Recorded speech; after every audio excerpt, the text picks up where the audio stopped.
Hello friends, welcome to our YouTube channel. Today we will discuss class 7th history chapter number 4 the Mughal Empire. Mughal empire के बारे में इस video में हम discuss करने वाले हैं. So let's start.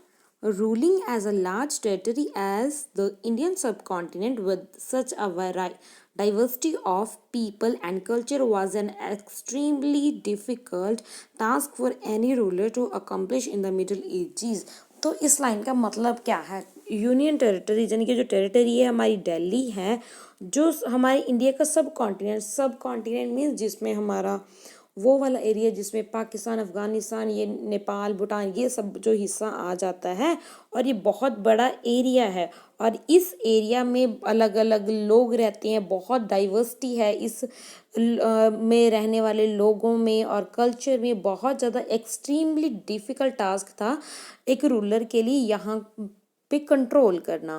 Quite in a contrast to their predecessor, the Mughal created an empire and accomplished what had hitherto seemed possible for only short period of time. तो इनके पहले जो मुगल के पहले जो जितने भी रूलर्स हुए थे उन्होंने वो इतनी अच्छे से कंट्रोल नहीं कर पाए. जो मुगल थे उन्होंने बहुत अच्छे से इतना बड़ा एम्पायर कायम कर लिया और ये बहुत छोटे ही समय में, बहुत कम समय में उन्होंने ये पॉसिबल कर दिखाया. यानी उन्होंने इस जो इतना बड़ा सब कॉन्टिनेंट था उसके ऊपर उन्होंने अच्छा कंट्रोल किया. From the later half of the 16th century, they expand their kingdom from Agra and Delhi. तो उन्होंने 16th century के हाफ में आगरा एंड दिल्ली में अपना जो किंगडम है, अपना राज्य है, उसको एक्सपेंड किया.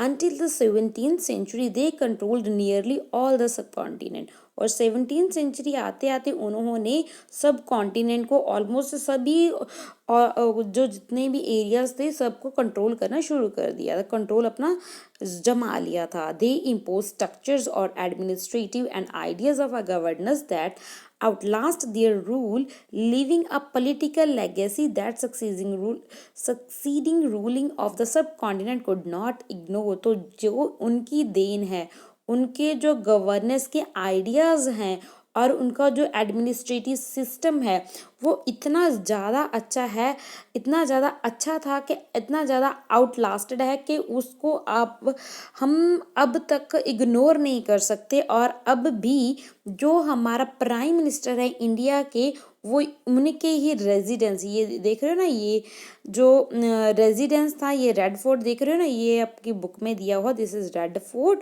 और प्राइम मिनिस्टर एड्रेस करती हैं the nation on the independence day from the rampart of the red fort, the residence of Mughal emperors. जो मुगल एम्परर्स थे वो यहाँ पे रहा करते थे. ये देख रहे हो ना, ये रेड फोर्ट, ये यहाँ पे रहा करते थे जो मुगल एम्परर थे. और इसको इतना ज़्यादा इम्पॉर्टेंट प्लेस माना जाता है कि जो हमारे इंडिया का जो प्राइम मिनिस्टर हैं वो यहीं से एड्रेस करते हैं जब नेशन को एड्रेस करना होता है. तो इतनी बड़ी देन है मुगल्स की. Who were the Mughals? Mughals कौन थे इसके बारे में अब देखेंगे. The Mughals were a descendants of two great lineages of the ruler. तो जो मुगल एम्परर्स थे वो दो ग्रेट, हम बोल सकते हो, फैमिली से बिलोंग करते हैं. From their mother side, mother की साइड से they were a descendants of a Genghis Khan. जो गेंगिस, जिसको चंगेज खान भी बोला जाता है, मदर की साइड से ये जो गेंगिस खान से बिलोंग करते हैं, जिसकी डेथ, गेंगिस खान की डेथ 1227 में होगी. तो जो कि मंगोल रूलर हैं, who ruled over the parts of China and central Asia. उन्होंने बहुत लंबे समय तक जो इंडिया है और चाइना के जो इलाके हैं इनके ऊपर अटैक किया. फ्रॉम देयर फादर साइड, और जो अगर फादर के साइड से बात की जाए तो वो तैमूर, जो जिनकी डेथ 1404 से है, उनकी फैमिली में से हैं, जो कि ईरान के रूलर थे. ठीक है, गेंगिस खान थे, ये मंगोल रूलर थे और चाइना पे ज़्यादा अटैक करते थे. ये मदर साइड से उधर से बिलोंग करते हैं और जो तैमूर थे वो फादर साइड हैं और ये ईरान पे रूल करते थे. Iran, Iraq and modern day Turkey, ये तीनों जो एरिया हैं यहाँ पे. However the Mughal did not like to be called Mughals और मंगोल. तो ये जो इनको जो मुगल और मंगोल कहलाना अपने आप को अच्छा नहीं मानते ये मुगल्स हैं।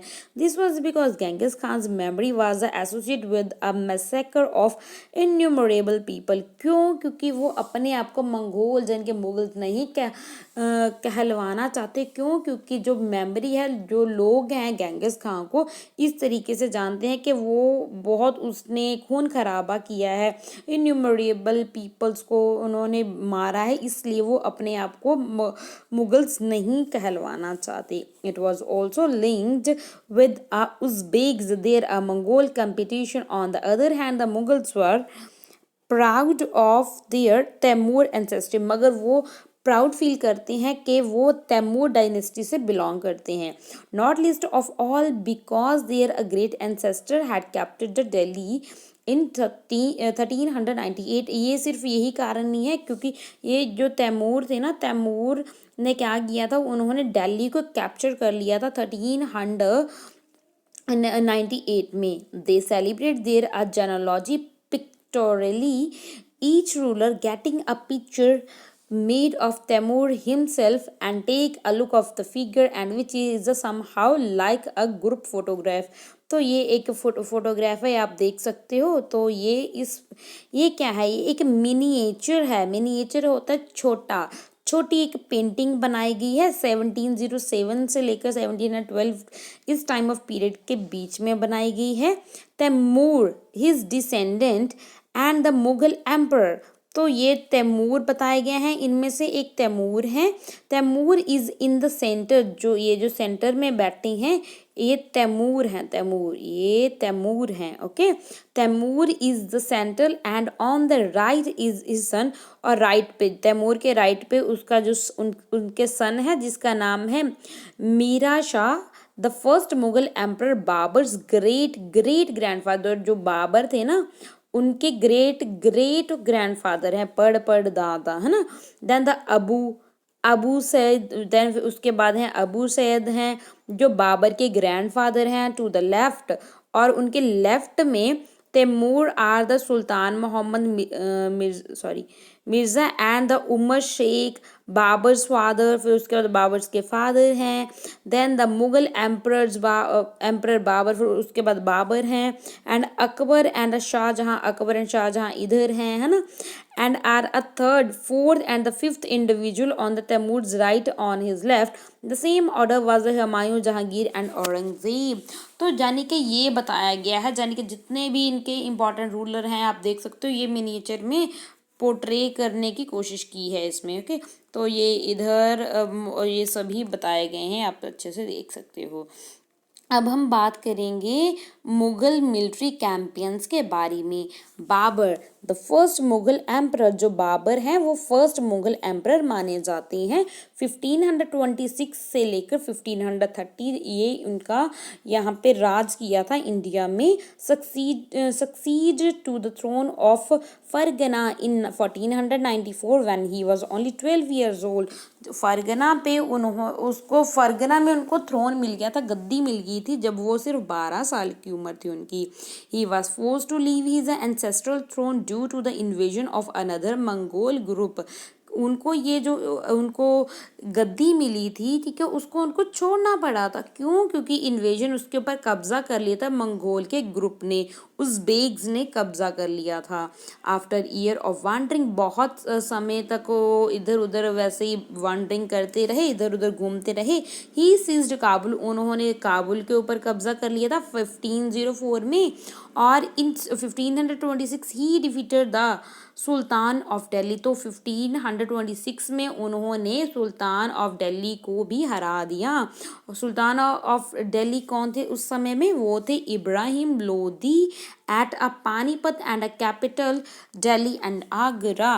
Capture Delhi and Agra. तो क्या जी, लोधी के साथ, इब्राहिम लोधी के साथ पानीपत की लड़ाई हुई थी, बहुत ज़्यादा इम्पॉर्टेंट है। पानीपत की लड़ाई हुई थी, किस किस के बीच में हुई थी? इब्राहिम लोधी और बाबर के बीच में हुई थी। कब हुई थी? 1526 में हुई थी, जिसमें बाबर की जीत हो गई थी और जो इब्राहिम लोधी है उसकी हार हो गई थी। और ये दिल्ली और आगरा के ऊपर कब्जा कर लिया था बाबर ने। Then table 1 chart some of the major campaigns of the Mughals. Study it carefully and see if you can notice any long term patterns. You will notice, as for example, that the Afghans were an immediate threat of the Mughal authority. Note the relationship between the Mughals and the Ahoms, the Sikhs. तो ये इन सब के बारे में हम next chapters में पढ़ने वाले हैं, ठीक है। तो सिक्स के बारे में, okay. Then how was Humayun's relationship with Safavid Iran different from Akbar's did you. तो ये सब के बारे में ना हम नेक्स्ट चैप्टर में बहुत अच्छे से पढ़ने वाले हैं, कौन कौन सा राजे हैं और क्या क्या उन्होंने किया और कैसे कैसे उनके दूसरे जो राजे थे, रूलर थे, उनके साथ कैसे कैसे उनके बिहेव थे, वो सब कुछ हम नेक्स्ट आने वाले चैप्टर्स में हम पढ़ने वाले हैं। तो ये फिगर 3 में देखेंगे। पहले मुगल्स आर्मी ऑन कैंपियंस, ये कैंपियंस में है, ये मुगल की आर्मी है। और फिगर 4 में आप देख सकते हो, then cannons were important additions in 16th century warfare. Babur used this effectively in the first battle of Panipat. बहुत ज़्यादा इम्पॉर्टेंट है क्योंकि हमने बात की ना बाबर की और इब्राहिम लोदी की फर्स्ट बैटल ऑफ पानीपत हुई थी 1526 में, और जिसमें बाबर की जीत हुई थी। और इसमें उन्होंने कैनन्स का यूज़ किया था, तोपों का यूज़ किया था। तो gunpowder technology was abroad to India for warfare in 14th century. Firearms were used for the first time in a region such as Gujarat, Malwa, Deccan and was used by Babur in 16th century. 16th century में gun powder technology का भी use शुरू हो गया था India में और बाबर ही यहाँ पे लेकर आए थे। अब हम बात करेंगे मुगल एम्परर के बारे में। तो बहुत बहुत ही इम्पॉर्टेंट है, मेजर कैंपियंस और इवेंट्स देखने वाले हैं। बाबर थे ना, बाबर क्या है, बाबर 1526 से लेकर 1530 तक इन्होंने यहाँ पे इंडिया पे रूल किया है। तो 1526 में उन्होंने इब्राहिम लोधी को हरा दिया था एंड हिज अफगान स्पोर्टर, और उसके जो अफगान स्पोर्टर थे पानीपत की लड़ाई में उनको इन्होंने बाबू ने हरा दिया था। 1527 में उन्होंने राणा सांघाई उनको हरा दिया था, जो कि एक राजपूत रूलर थे और एलाइज एट कानुआ। एंड 1528 में defeated the Rajput at Chanderi, Rajput को चंदेरी में हरा दिया गया था। Establish control over Agra and Delhi before his death. तो उन्होंने अपनी मौत से पहले दिल्ली और आगरा के ऊपर बहुत मतलब कंट्रोल बना लिया था, अच्छा कंट्रोल स्थापित कर लिया था। अब बाबर का बेटा कौन है, हुमायूं। ओके, तो बाबर का बेटा है हुमायूं और हुमायूं का बेटा है अकबर। बाबर का बेटा हुमायूं, हुमायूं का बेटा अकबर। तो अब हम पढ़ेंगे हुमायूं 1530 टू 1540, और उसके बाद फिर ये 15 साल का गैप है। उसके बाद 1555 टू 1556 ये है टाइम ऑफ पीरियड जहाँ पे उन्होंने रूल किया था हुमायूं ने। तो हुमायूं के बारे में अगर हम देखें, Humayun divided his inheritance according to the will of his father, his brother were each given up provinces। तो क्या है जी, पता क्या होता है, हुमायूं पहले जितने भी राजा थे वो क्या करते थे, जो उनका सबसे बड़ा बेटा होता था उनको दे दी जाती थी गद्दी, दे दी जाती थी। जो भी फादर अगर राजा है तो उसको मिल जाती थी जो सबसे बड़ा होता है। मगर हुमायूं यानी कि बाबर अपनी विल में वसीयत में क्या लिख कर गए थे कि जो विल के अकॉर्डिंग उसके फादर ने ऐसा, तभी जितने भी उनके ब्रदर्स हैं उनको सबको ही कोई ना कोई हिस्सा मिलेगा, ठीक है, सबको बराबर हिस्सा मिलेगा। The ambition of his brother, तो एक हुमायूं का एक ब्रदर था जिसका नाम था Mirza Kamran. Weakened Humayun's cause against the Afghan campaigns. तो जो मिर्जा थे ना, मिर्जा, तो वो उनके खिलाफ थे, किसके, हुमायूं के खिलाफ थे। उन्होंने कैंपियंस शुरू कर दिया और जो अफगान के साथ उन्होंने वो मिल गए थे। शेर खान डिफीटेड हुमायूं, तो हुमायूं को जो शेर खान है उन्होंने हरा दिया था 1539 में चाउसुआ में, एंड कन्नौज 1540 में, and forced him to flee to Iran. तो फिर उसको भाग गए थे वो ईरान में, कौन, हुमायूं भाग गए थे इस लड़ाई के बाद। In Iran Humayun received help from the Safavid shah. तो यहाँ पे ईरान में चले गए थे ना ये हुमायूं, तो वहाँ से इनको हेल्प मिली थी। किससे हेल्प मिली थी? सफवेद शाह से मिली थी। ही रिकैप्चर्ड दिल्ली इन 1555। तो उन्होंने दोबारा से दिल्ली को कैप्चर किया बट डाइड, मगर डेथ हो गई थी the next year after the accident in this building. तो एक ये बिल्डिंग दिखाई गई है आपकी, इस बिल्डिंग में एक्सीडेंट होने की वजह से हुमायूं की डेथ हो गई थी। यानी कि इन्होंने 2 बार, एक बार ये 10 साल इन्होंने राज किया दिल्ली पे, उसके बाद ये हार गए थे, फिर उसके बाद दोबारा से फिर इन्होंने कैप्चर कर लिया था। अब हम बात करने वाले हैं अकबर की। 1556 टू 1605 ये उन्होंने इस टाइम तक रूल किया। तो अब हम देखेंगे Akbar was 13 year old when he became emperor. तो ये सिर्फ 15 साल की उम्र थी जब ये एम्परर बने थे, राजा बने थे। एम्परर तो मैंने पहले भी वीडियो में एक में बताया है। एम्परर क्या होता है?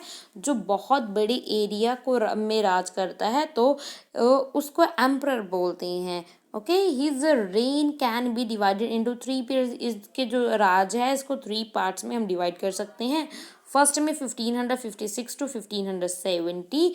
इस टाइम ऑफ पीरियड में Akbar become independent of a regent Bahram Khan and other members of his domestic staff. Military campaigns were launched against the Suris। तो इसमें उन्होंने जो मिलिट्री कैंपेन्स शुरू की थी सूरीज एंड द अफगान्स के खिलाफ, against the neighbouring kingdoms of the Malwa and Gondwana. Malwa और गोंदवाना के जितने भी राजा थे उनके खिलाफ भी इन्होंने कैंपेन्स वगैरह शुरू कर दिए थे।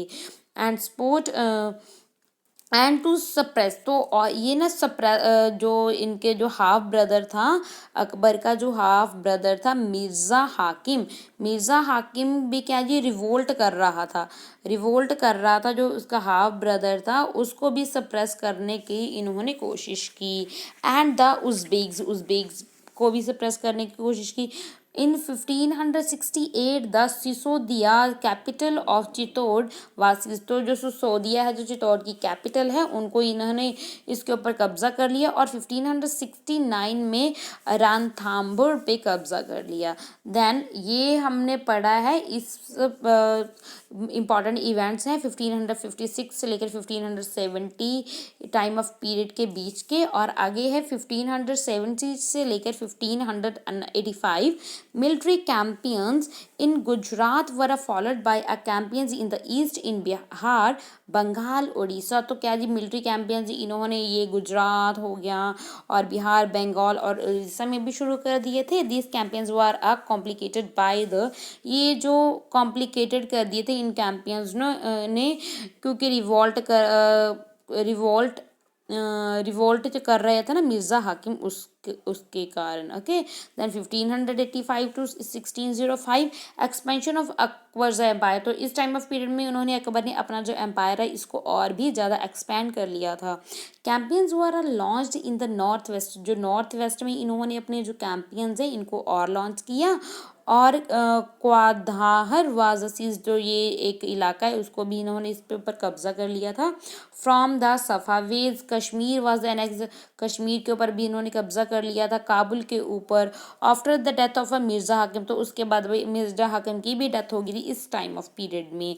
And campaigns in the Deccan started and a Berar, Khandesh and parts of Ahmadnagar were annex. तो ये वाले इलाकों के ऊपर भी उन्होंने कब्जा कर लिया था इस पीरियड में।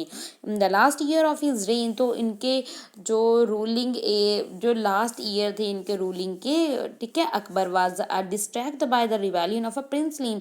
तो इन्हीं के बेटे ने रिबेलियन शुरू कर दिया था, विद्रोह शुरू कर दिया था, द फ्यूचर एम्परर जहांगीर। तो जिसको उस बाद में जहांगीर के नाम से जाना गया, जो जिसका पहले नाम प्रिंस सलीम था, उन्होंने रिबेलियन शुरू कर दिया था।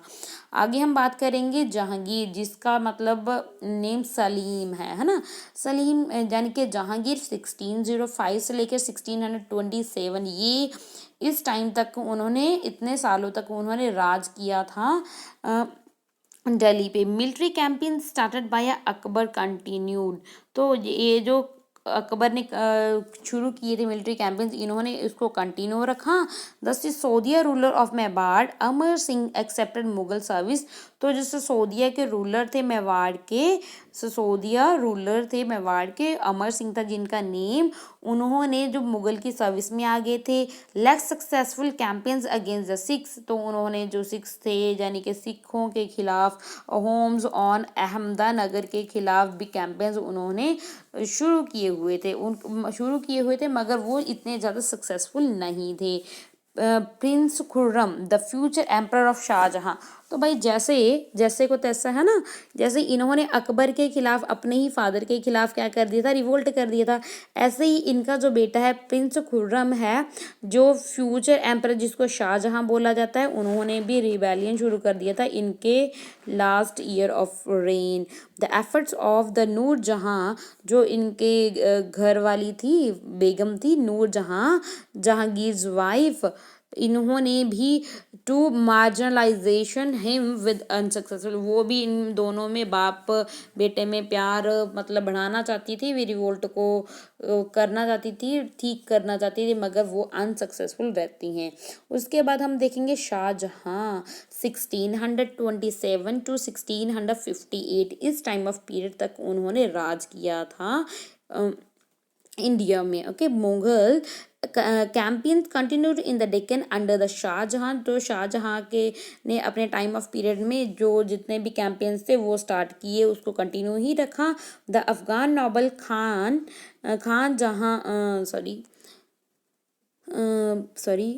जहाँ Lodi rebellion and was defeated, Afghan noble Khan थे वो, उसको भी इन्होंने हरा दिया था। कैंपेन्स वर लॉन्च्ड, बहुत से कैंपेन इन्होंने लॉन्च किए थे अहमदनगर के खिलाफ, एंड द बुंदेल्स वर डिफीटेड, बंदोल्स को इन्होंने हरा दिया था। एंड ओरछा को भी इन्होंने इसके ऊपर कब्जा कर लिया था। The north west campaigns to seize a Balkh from the Uzbeks was unsuccessful and a Kandahar was lost the Safavid, तो इन मतलब ये इसमें बहुत जगह पे ये अनसक्सेसफुल भी रहे, इन जैसे कंधार वगैरह में भी ये अच्छा परफॉर्म नहीं कर पाए, ठीक है, अनसक्सेसफुल रहते हैं वहाँ से।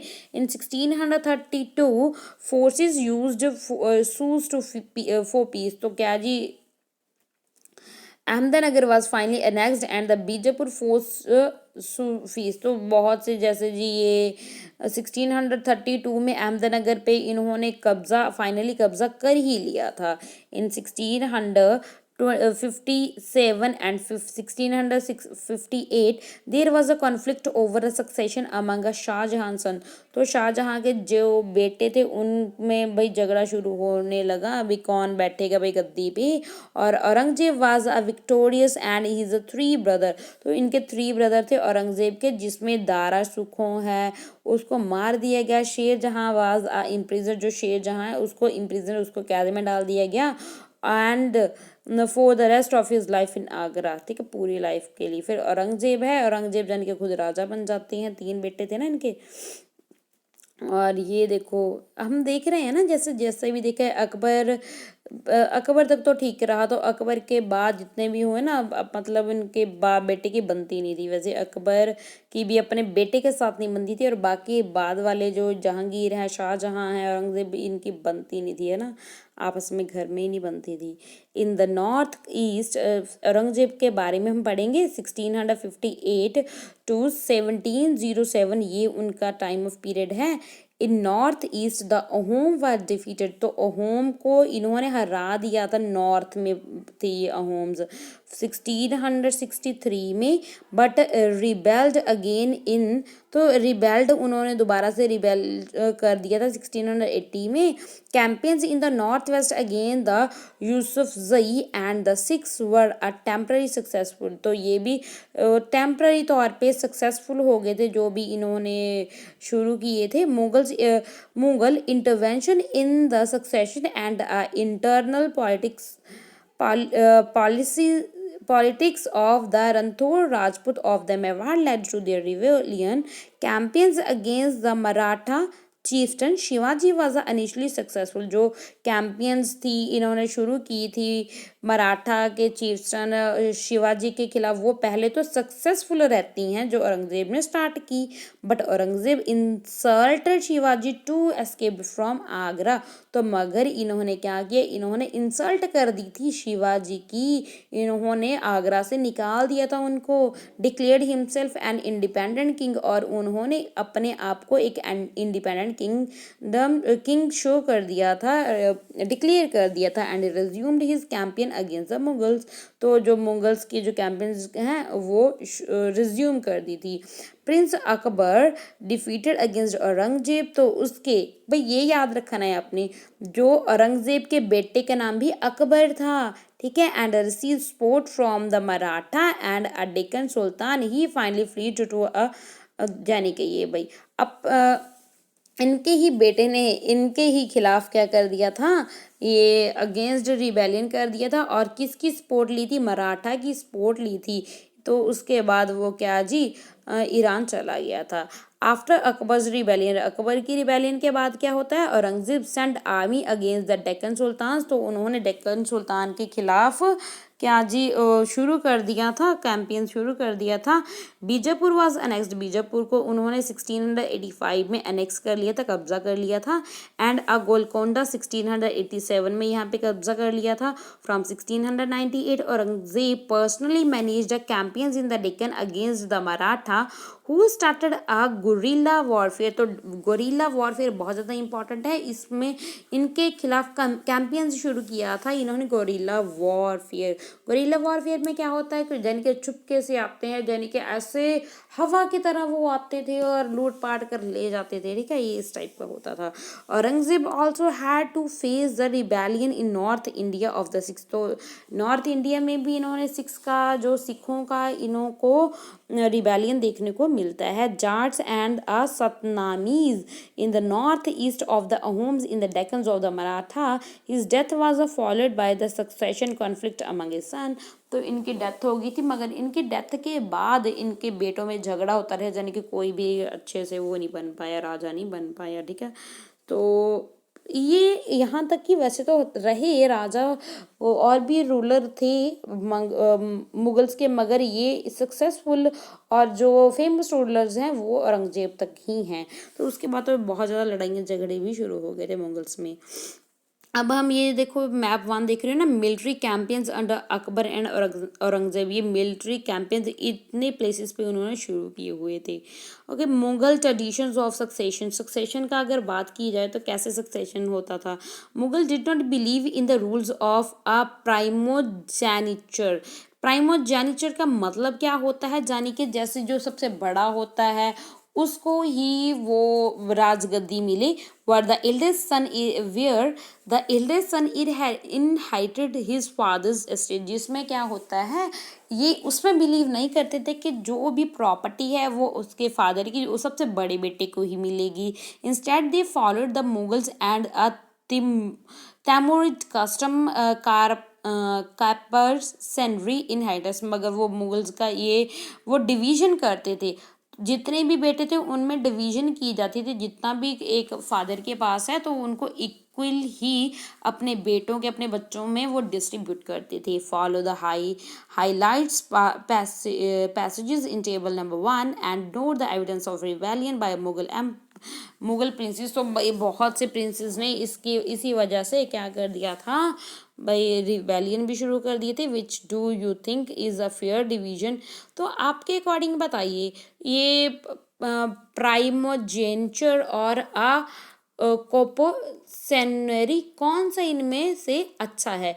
प्राइमोजेनिचर में क्या होता है, जिसमें जो सबसे बड़ा बेटा है उसको ही मिलेगा जो भी मिला, ठीक है, जो भी उनके पास प्रॉपर्टी वगैरह है ना, जो भी पद है वगैरह, ठीक है।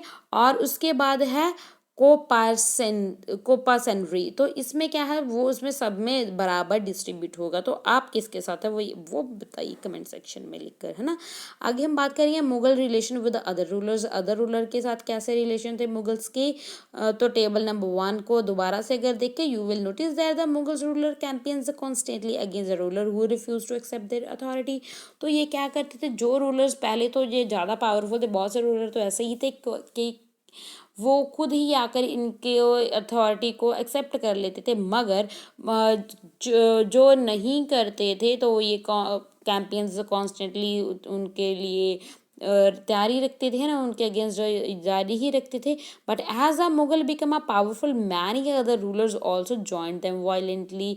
The Rajput are a good example of this. तो जब हमने देखा है जो राजपूत हैं, क्योंकि ये बहुत ज़्यादा पावरफुल हो गए थे, तो बहुत से ऐसे भी तो जो इनके पास आए और इनका गुड फ्रेंड्स भी बन गए, जैसे राजपूत इसकी एग्जांपल है। Many of them married there daughter into Mughal family. बहुत से जैसे राजपूत हैं, उन्होंने अपनी बेटियों की शादी इनके मुगल्स के साथ कर दी और उनको हाई पोजीशंस मिल गई, ठीक है, उनके दरबार में। But many resisted as well. मगर बहुत से ऐसे भी थे जिन्होंने रेसिस्ट भी किया इनका, यानी कि मना भी किया।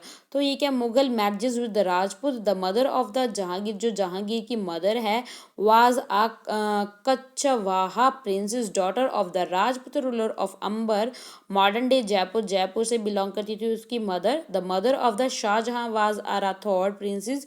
जो शाहजहां की मदर थी वो राठौड़ प्रिंसेस थी, जो डॉटर थी राजपूत रूलर मारवाड़ जोधपुर के राजा की। Then the Sisodia Rajput of the Mewar refuse to accept the Mughal authority. जो सिसोदिया राजपूत थे मेवाड़ के, उन्होंने मुगल्स की जो अथॉरिटी है उसको बहुत लंबे समय तक उन्होंने रिफ्यूज़ किया, एक्सेप्ट नहीं किया था। वंस डिफीट, जब उनकी डिफीट उनको हरा दिया गया, however they was honourably treated by the Mughals. Mughals ने उनको बहुत ऑनरेबली ट्रीट किया, जिनको उनको फिर भी ऐसे उसकी बेइज्जती नहीं की। गिवन देयर लैंड्स, उनको दोबारा से फिर उसकी जो लैंड है उसको वापस दे देगी, बैक एज अ असाइनमेंट वतन जागीर। तो उनको वतन जागीर बना दिया गया। The carefully balance between defeating but not a humiliate their opponents enable the Mughals to the extend their influence over many kings and chieftain. तो क्या जी, चाहे उन्होंने हरा दिया मगर फिर भी वो ह्यूमिलिएट नहीं करते थे जो पहले के राजा होते थे, ठीक है, जैसे बाबर, अकबर, ठीक है, ये वाले, ये नहीं ह्यूमिलेट नहीं करते थे। अगर किसी को हरा भी देते थे, मतलब उनको ही उसका इलाका दोबारा दे देते थे, भाई चलो आप राजा हो, हम बड़े राजा हैं, हम आपसे भी बड़े हैं, इस टाइप से। मगर औरंगजेब देख रहे हो ना, औरंगजेब थे ना, जैसे वो इंसल्ट कर देते थे। जैसे उन्होंने Shivaji, when he came to accept Mughal authority, वो आए थे मुगल अथॉरिटी को एक्सेप्ट करने के लिए, तो उन्होंने क्या किया, उन्होंने उसकी इंसल्ट कर दी। तो फिर उसके कॉन्सिक्वेंसेस हमने देखे ही हैं। तो उस इंसल्ट के कॉन्सिक्वेंसेस तो हरा दिया उन्होंने, और बहुत देखा ही है हमने। फिर तो एक खात्मा शुरू ही हो गया था मुगल एम्पायर का। तो मनसबदार एंड जागीरदार के बारे में हम नेक्स्ट वीडियो में डिस्कस करेंगे। Thanks for listening me, God bless you.